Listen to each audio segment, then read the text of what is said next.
कालपासून कोल्हापूर जिल्ह्यामध्ये पावसाने उसंत घेतल्यामुळे कोल्हापुरातल्या पंचगंगा नदीच्या पाणी पातळीमध्ये मोठी घट झालेली आहे। पुन्हा एकदा पंचगंगा नदी ही पात्रामध्ये जाते। नदीतील पाणी पातळी कमी झाल्यामुळे नदीतील दीपमाळा आणि आता मंदिरं पुन्हा एकदा दिसू लागलेली आहे। याचा आढावा घेतला आमचे प्रतिनिधी शेखर पाटील यांनी। कालपासून कोल्हापूर आणि कोल्हापूर जिल्ह्यामध्ये पावसानं उसंत घेतल्यामुळे कोल्हापुरातील पंचगंगा नदीची पाणी पातळी जी आहे ती घटताना पाहायला मिळते।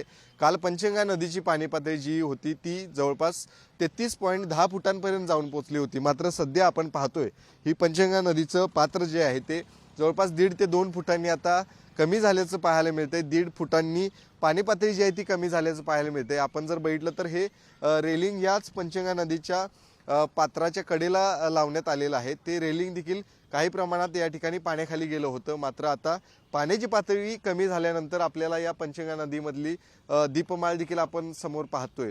ती दीपमाळ देखील पाण्याच्या पातळीमुळे वाढल्यामुळे ती पाण्याखाली गेली होती। मात्र सध्या पाणी पातळी कमी झाल्यामुळे ही देखील दीपमाळ या ठिकाणी पाहायला मिळते। याच पंचगंगा नदी पात्रामध्ये अनेक मंदिरं आहेत, अशा पद्धतीच्या दीपमाळा देखील आहेत, त्या पाण्याखाली जात असतात। 51 ते 52 बंधारे अजूनही पाण्याखाली आहेत। जसजशी पाण्याची पातळी वाढते तसतसे बंधारे पाण्याखाली जात असतात। मात्र कालपासून पावसानंच उसंत घेतल्यामुळे मोठ्या प्रमाणात बंधारे देखील आता एक एक खुले होताना पाहायला मिळतात। त्यामुळे नक्कीच आज आणि उद्या कशा पद्धतीने कोल्हापूरमध्ये आता पाऊस असणार आहे त्याच्यावरतीच पंचगंगा नदीच्या पाणी पातळीचा देखील या पुढच्या काळामध्ये कशा पद्धतीने वाढ होणार आहे की त्यामध्ये अजूनही घट होत राहणार आहे हे देखील पाहणं आता गरजेचं असणार आहे।